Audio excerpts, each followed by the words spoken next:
साफ साफ कह दिया है कि बाकी अरब देशों के लिए भी ये डील, वो इस डील का हिस्सा बन सकते हैं। And I quote, the doors are not closed. तो हो सकता है कि फ्यूचर में यूएई या कतर जैसे देश भी आने वाले टाइम में इस डील का एक हिस्सा बन जाएं, जैसे जिसे सही मायनों में आप कह सकते हो एक इस्लामिक या हेलो गाइस, मैं हूं नोमान। आप लोग देख रहे हैं इस वीडियो के अंदर Qatar, UAE, Kuwait ready to join Pak Saudi Arabia defence pact.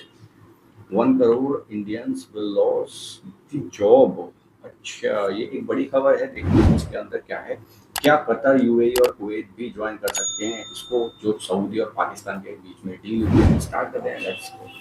Pakistan के जंगी जहाज और एटम बम सऊदी अरब पहुंच गए। कतर, कुवैत और यूएई भी पाकिस्तान को अपनी बेस देने को तैयार। 1 करोड़ भारतीय बेघर। पूरी दुनिया ने मोदी से मुंह मोड़ लिया। India losing the foothold in gulf, वो क्या रहा है भाई? ऐसा क्यों है? क्या खाड़ी के अंदर जो हमारे बहुत पक्के दोस्त थे, जैसे कि सऊदी अरेबिया, जिन्होंने मोदी को हाईएस्ट अवार्ड भी दिया था, अचानक से वो भारत के खिलाफ कैसे हो गया? और फिर उसके बाद ये न्यूज आती है कि कतर और यूएई, ये दोनों भी पाकिस्तान के साथ वो एग्रीमेंट साइन कर सकते हैं, यानी कि स्ट्रेटेजिक म्यूचुअल जो एक डिफेंस एग्रीमेंट है। अब अगर ये भी शामिल होते हैं तो फिर भारत यहां पर कहां है? अब भारत और खाड़ी देशों की संबंधों की चर्चा शुरू हो गई है कि क्या कोई भारत का साथी वहां पे बचा है। एक बहुत बड़ा रीजन यहां पर यह निकल के आ रहा है कि 90 लाख इंडियंस खाड़ी में काम करते हैं, गल्फ में काम करते हैं। इसमें 35 लाख करीब यूएई में है और करीब 26 लाख जो है सऊदी में है, तो 62 लाख तो यहीं पे है। इसके अलावा करीब 30 लाख बाकी सारे देशों में, जिसमें कुवैत है, इराक है, बहरीन है, ओमान है, तो यहां पर काम करते हैं। लेकिन एक बहुत बड़ा जो फैक्टर यहां निकल के आया है, वो फैक्टर है इजराइल। भारत लगातार इजराइल के साथ जुड़ा रहा। भारत ने लगातार इजराइल का साथ दिया। गजा में 65,000 लोग नेतन्याहू ने मार दिए। मोदी ने एक बार भी नहीं कहा कि नेतन्याहू गलत कर रहे हैं। मोदी 2-3 बार यूक्रेन वॉर में जाके बोल बैठे कि it is not the era of war, ये वॉर का टाइम नहीं है, ये वॉर का युग नहीं है। लेकिन एक बार भी नेतन्याहू से नहीं कहा कि this is not an era of war. United nation के अंदर भी कतर का कॉन्डेमनेशन हुआ तो इजराइल का नाम नहीं लिया उन्होंने, इंडिया ने। तो कहीं ना कहीं इन खाड़ी के देशों में एक डाउट पैदा हुआ कि जब से ही कतर पे अटैक हुआ कि भाई अमेरिका से तो उम्मीद करनी बेकार है कि इसको तो हम पैसे दे रहे थे, हमको बचाएगा, ये तो दोगला निकला है, दुश्मन निकला, ये तो इजराइल का साथी है। तो इसके जो अपने सिस्टम है, पेट्रियट सिस्टम है, थार्ड सिस्टम है, जो एयर डिफेंस सिस्टम है, वो तो खाली पड़े रहे। जब कतर पे हमला हो रहा था, इजराइल के प्लेन हमला कर रहे थे, मिसाइल हमला कर रहे थे, तो ये चुपचाप बैठे थे, इन्होंने कुछ नहीं किया। इन्हें लगा कि अमेरिका दगा दे रहा है, धोखा दे रहा है, और अमेरिका पुराना धोखेबाज है। और दूसरी बात, भारत की चुप्पी, पैलेस्टाइन के ऊपर चुप्पी, बाकी चीजों में चुप्पी।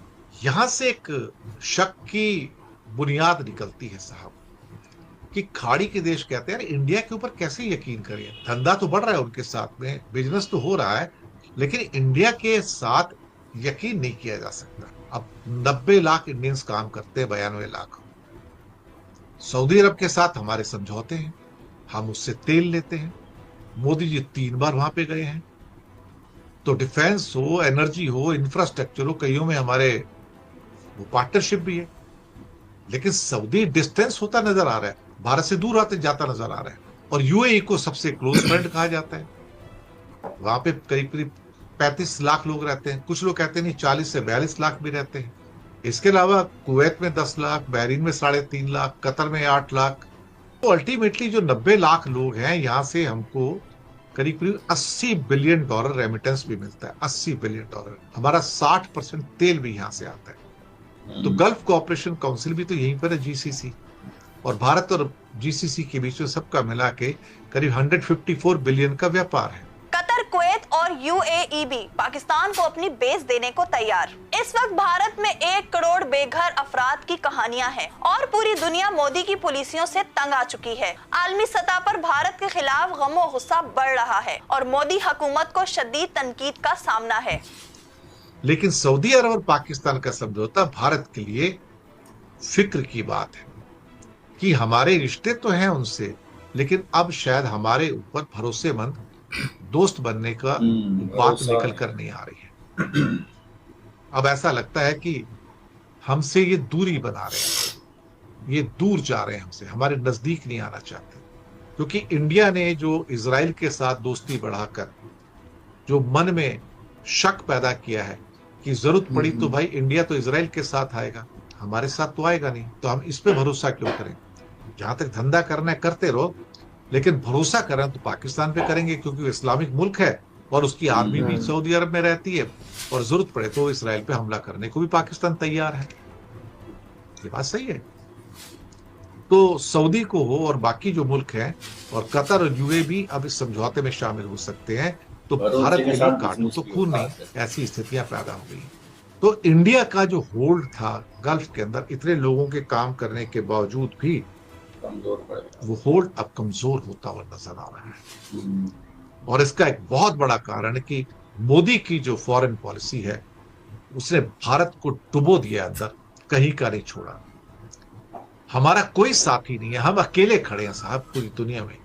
ना ऑपरेशन सिंदूर में कोई हमारे साथ खड़ा था और ना अब ये एग्रीमेंट हुआ तो सऊदी भी हमसे दूर चला गया, अब कोई हमारे साथ नहीं खड़ा है।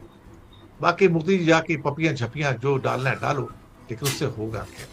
पाकिस्तान डिफेंस मिनिस्टर ने साफ साफ कह दिया है कि बाकी अरब देशों के लिए भी ये डील, वो इस डील का हिस्सा बन सकते हैं। And I quote, the doors are not closed. तो हो सकता है कि फ्यूचर में यूएई या कतर जैसे देश भी आने वाले टाइम में इस डील का एक हिस्सा बन जाएं, जिसे सही मायनों में आप कह सकते हो एक इस्लामिक या अरब वर्जन ऑफ नेटो पैदा हो सकता है। एक और चीज, जैसा कि हम सब जानते हैं पाकिस्तान एक न्यूक्लियर पावर है।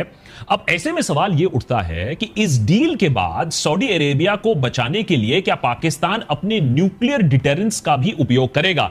क्या इस डील से पाकिस्तान का न्यूक्लियर अम्ब्रेला सऊदी अरेबिया तक भी पहुंच जाएगा, कवर करेगा? वेल, अभी तक इस पर कोई ऑफिशियल कॉन्फर्मेशन नहीं आया है। दोनों देशों के टॉप डिफेंस ऑफिशियल्स ने यह कहा है कि इस डील के तहत एक दूसरे को प्रोटेक्ट करने के लिए हर अवेलेबल कैपेसिटी कैपेबिलिटी को यूज किया जाएगा। तो जब तक कोई ऑफिशियल डिनायल नहीं आता है, ये बात तो सेफ टू अज्यूम है कि यह डील न्यूक्लियर प्रोटेक्शन में को भी इंप्लिसिट मानता है।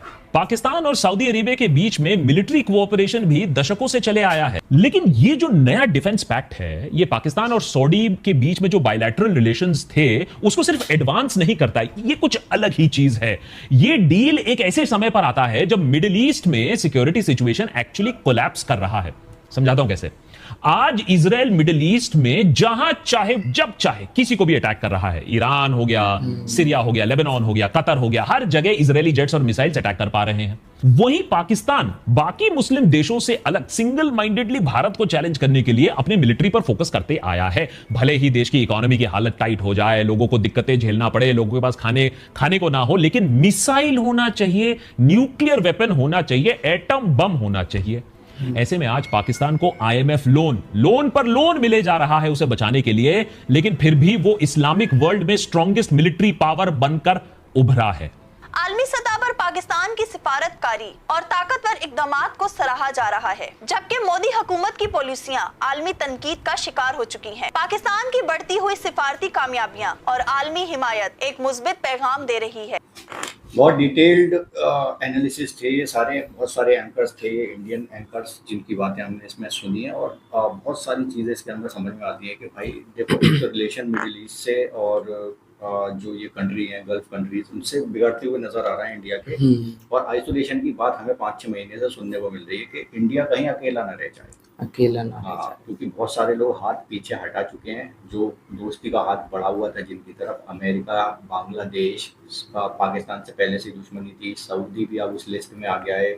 और बहुत सारे, अगर ये जो मुस्लिम नेटो की बात चल रही है, कतर और ये यूएई अगर मिल जाते हैं जाकर, क्योंकि इसमें हमने देखा कि सीधे उनके उसमें अग्रीमेंट में या फिर जो क्लॉज वो लिखा हुआ है तो उसके अंदर सीधी सीधी लाइन लिखी हुई थी कि भाई कोई भी मतलब दरवाजा बंद नहीं है उन कंट्रीज के लिए, वो भी हमारे साथ हाँ। ज्वाइन कर सकती हैं। मतलब ये मिडिल ईस्ट की और कंट्रीज जो हैं, कतर वगैरह, तो मतलब वो भी उनको join बोल कर- रखा होगा, अगर उनका मर्जी है उनकी हाँ, तो वो आ सकते स्टेटमेंट हैं। इन्होंने दे रखा है हाँ। कि आपके लिए दरवाजे बंद नहीं है, आप भी हमें ज्वाइन कर सकते Join हो कर सकते इस तरीके से। तो हो सकता है फ्यूचर में कोई भी कंट्री ज्वाइन कर ले, और एक एक करके अगर और भी ज्वाइन होते हैं इसमें, तो आप समझ सकते हो कि एक मुस्लिम नेटो हाँ। के तरह ऑर्गेनाइजेशन ये जो बन सकती है। और इंडिया अलग ही दिख रहा है, मतलब अकेला ही होने ऐसा लग रहा है कि अकेला ही रह गया भाई। इसराइल की अगर हाँ। देखो तो इसराइल की वजह से हम सबको नहीं खो सकते। हाँ। और वजह यही है वैसे, जो सऊदी वगैरह ये हैं जो कंट्री, उन्होंने भरोसा जो उठा लिया है अपना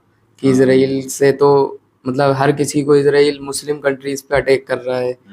पे पाकिस्तान ने सबको जीत रखा है, ये बात हाँ। है। एक भरोसे पे जीत लिया है, और जब भरोसा हो जाता है, डील्स होती हैं, तो बहुत सारा बिजनेस भी होता है भाई, जिससे फायदा होता है। भरोसे से बिजनेस भी बहुत सारा होता है। वो चीज़ पाकिस्तान के साथ नजर आ रही है, और लगभग 1 करोड़ लोग इंडिया से बाहर इन गल्फ हाँ। कंट्रीज में काम करते हैं।